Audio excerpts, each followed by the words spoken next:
लालची कुल्फी वाला। लालच इंसान को अंधा बना देता है, जिसके कारण वो अपना नुकसान तो करता ही है, दूसरों का भी नुकसान करता है। ऐसा ही एक लालची कुल्फी वाला था जो लालच में इतना स्वार्थी हो गया था कि उसने मासूमों की भी परवाह नहीं की। तो चलिए देखते हैं उस लालची कुल्फी वाले के साथ क्या हुआ। चमेलीपुर गांव में चनकू नाम का एक कुल्फी वाला रहता था। उसके परिवार में उसकी पत्नी बबीता और उसका 4 साल का बेटा अजय रहते थे। चनकू गांव में कुल्फी बेचा करता था। चनकू और बबीता दोनों मिलकर कुल्फी बनाते थे। चनकू के पास एक गाय थी जिसके दूध से वो कुल्फी बनाता था। चनकू की कुल्फी पूरे गांव में मशहूर थी।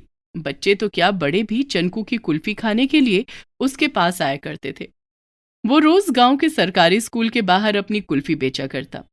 स्कूल में जैसे ही छुट्टी होती, बच्चे चनकू की कुल्फी गाड़ी के पास आकर भीड़ लगा लेते। सब अपने अपने पसंद की कुल्फी चनकू से मांग कर खाते। चनकू चाचा, मुझे केसर कुल्फी दे दो। ये लो बिटुआ, तुम्हारी केसर कुल्फी। चनकू चाचा, मुझे पिस्ता कुल्फी चाहिए। हाँ हाँ, तुम भी लो अपनी पिस्ता कुल्फी। चनकू चाचा, मुझे काजू और किशमिश वाली कुल्फी चाहिए। तुम भी लो काजू किशमिश वाली कुल्फी। चनकू को बच्चों ने चारों तरफ से घेर लिया था। वो सबको एक एक करके कुल्फी देता जा रहा था और बदले में बच्चे उसे पैसे दे रहे थे। जब चनकू ने सभी बच्चों को कुल्फी दे दी, तब उसकी नजर एक बच्चे पर पड़ी जो अकेला खड़ा था और लगातार कुल्फी की तरफ देखे जा रहा था। चनकू उस बच्चे के पास गया। अरे क्या बात है राजू, तुम मुंह लटकाए क्यों खड़े हो भाई? चनकू चाचा, तुम कितनी अच्छी कुल्फी बनाते हो। तुम्हारी कुल्फी में काजू बादाम पिस्ता किशमिश सब होता है।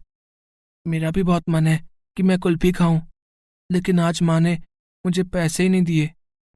बस इतनी सी बात? चनकू ने अपने कुल्फी के बक्से में हाथ डालकर एक कुल्फी निकाली और राजू को देते हुए बोला, ये लो कुल्फी। ये कुल्फी मेरी तरफ से है। तुम्हें इसके लिए पैसे देने की कोई जरूरत नहीं है, ठीक है? राजू खुशी खुशी कुल्फी लेकर वहां से चला गया। देखते ही देखते चनकू की सारी कुल्फियां बिक गई। चनकू पैसे लेकर अपने घर आ जाता है। घर आकर उसने बबीता को सारे पैसे दे दिए, लेकिन बबीता ने जब हिसाब जोड़े तो उसमें 10 रुपए कम थे। अजय के बाबा, हिसाब में 10 रुपए कम पड़ रहे हैं, आज एक कुल्फी खुद ही खा ली क्या? नहीं नहीं, वो राजू है ना, उसे एक कुल्फी दे दिया। कौन राजू? चनकू ने बबीता को सारी बात बताई। अच्छा, ऐसे तो तुम रोज किसी न किसी को मुफ्त की कुल्फी खिलाकर धंधे में घाटा करवाओगे। तुम्हें पता भी है हम अपनी गैया को कितना चारा खिलाते हैं जिससे कि वो अच्छा दूध दे। गाय के चारे में कितने पैसे खर्च होते हैं। उसके गाढ़े दूध से हम कुल्फी बनाते हैं। ऐसी कुल्फी पूरे गांव में कहीं नहीं मिलती है। कायदे से तो हमें एक कुल्फी 20 रुपए की बेचनी चाहिए। वो तो तुमसे होता नहीं है, ऊपर से मुफ्त में कुल्फी बांटा है। ऐसे तो हम गरीब के गरीब ही रह जाएंगे। मक्खू हलवाई को देखो, एक छोटी सी मिठाई की दुकान से वो कितना अमीर हो गया है। एक तुम हो, फ्री में कुल्फी बांटा है। बबीता ने चनकू को बहुत समझाया, जिसके बाद चनकू को भी बबीता की बात ठीक लगने लगी।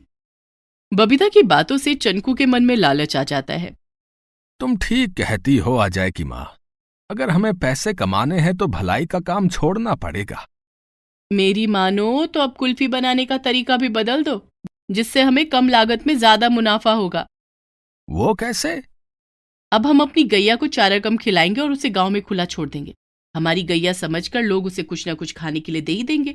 गैया जो दूध देगी उसमें दुगना पानी मिला देंगे। अब हम अपनी कुल्फी में काजू किशमिश भी नहीं डालेंगे, बल्कि कुल्फी में कलर मिला देंगे।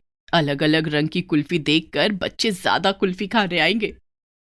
चनकू को बबीता की बात अच्छी लगती है। दूसरे दिन से वो ऐसा ही करता है। उसने अपनी गैया को गांव में छोड़ दिया। जैसा बबीता और चनकू ने सोचा था, ठीक वैसा ही हुआ। चनकू की गाय को देखकर ग्रामीण उसे कुछ खाने को देने लगे। अरे ये तो चनकू की गाय है ना?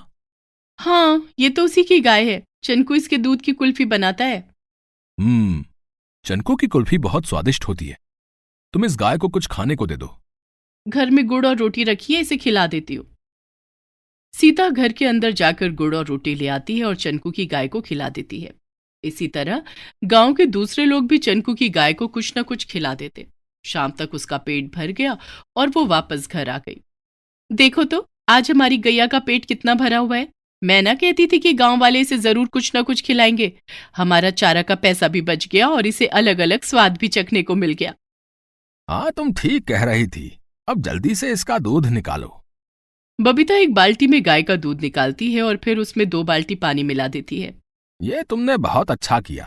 अब हर बार से ज्यादा कुल्फी बनेगी। उस रात चनकू और बबीता ने नई तरह से कुल्फी बनाई। कुल्फी में उन्होंने काजू बादाम की जगह खाने के अलग अलग रंग मिलाए और खुशबू भी मिला दी। जब सारी कुल्फी बनकर तैयार हो गई, आज तो रोज से बहुत ज्यादा कुल्फी बनी है। अब कल से एक कुल्फी 20 रुपए में बेचना, फिर देखना हम कैसे अमीर बन जाएंगे। ठीक है, ऐसा ही करूंगा। दूसरे दिन चनकू अपनी कुल्फी की गाड़ी में कुल्फियां रखकर निकला। वो गांव से होता हुआ स्कूल पहुंचा और स्कूल के बाहर खड़ा होकर छुट्टी होने का इंतजार करने लगा।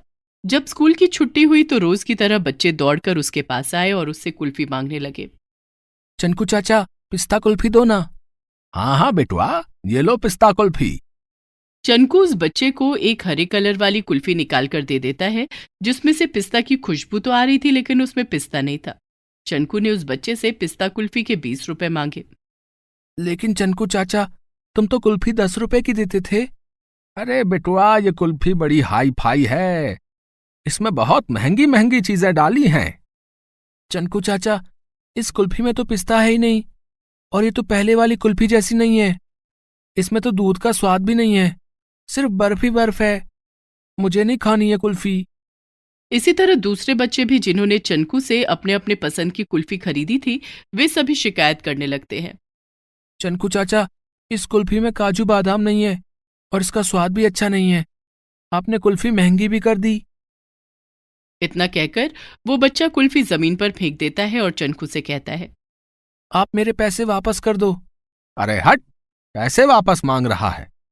एक बार जो माल बिक जाता है उसके पैसे वापस नहीं होते। चल भाग यहां से। तभी चनकू के पास भोला आता है, जिसे चनकू ने फ्री में कुल्फी खिलाई थी।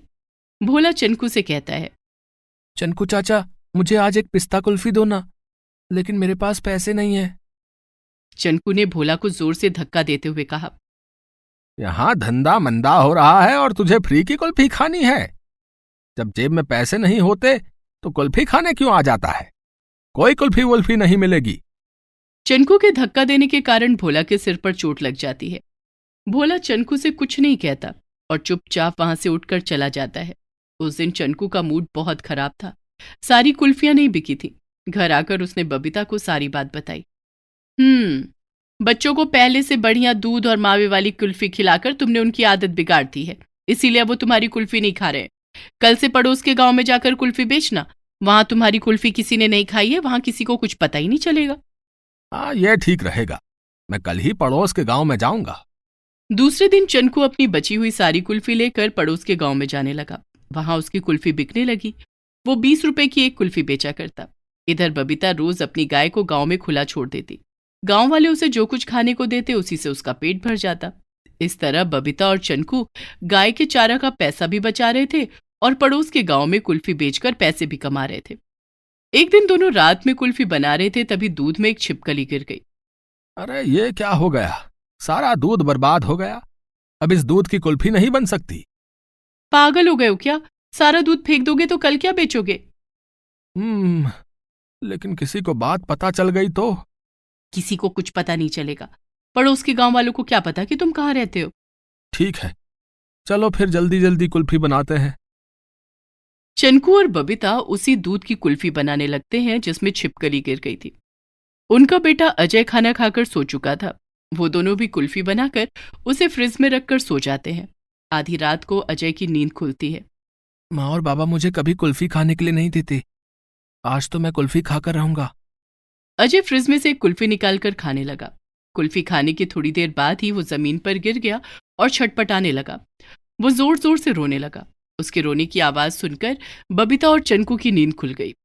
उन्होंने देखा कि अजय के मुंह से सफेद झाग निकल रहा था। हाय राम, ये मेरे बच्चे को क्या हो गया? तभी चनकू की नजर पास में पड़ी कुल्फी के टुकड़े पर पड़ी। वो समझ गया कि अजय ने कुल्फी खाई है। उसी समय घर के बाहर खूंटे से बंधी उनकी गाय भी जोर जोर से चिल्लाने और छटपटाने लगी। अब गैया को क्या हो गया? सब कुछ एक साथ ही होना था। बातें करने का समय नहीं है, जल्दी से अजय को लेकर अस्पताल चलो। दोनों अजय को लेकर अस्पताल जाते हैं। इसने कोई जहरीली चीज खाई है, इसे फौरन एडमिट करना पड़ेगा। अजय 2 दिन तक अस्पताल में जिंदगी और मौत की लड़ाई लड़ता रहा। 2 दिन के बाद उसकी तबीयत में कुछ सुधार हुआ। उधर उनकी गाय को भी जानवरों के डॉक्टर से दिखाना पड़ा। इसने कुछ उल्टी सीधी चीज खाई है, इसे कुछ दिन चारे के साथ दवाइयां खिलाओ और अभी इसका दूध पीने के लिए इस्तेमाल मत करना। अजय और गैया के इलाज में चनकू के सारे पैसे खत्म हो गए। यह सब मेरे लालच का नतीजा है। ना मैं लालच करता और ना सस्ती और जहरीली कुल्फी बनाता और ना ये सब होता। चनकू को अब सबक मिल चुका था कि लालच बुरी बला है। उसने फिर से पहले की तरह अच्छी कुल्फियां बनानी शुरू कर दी।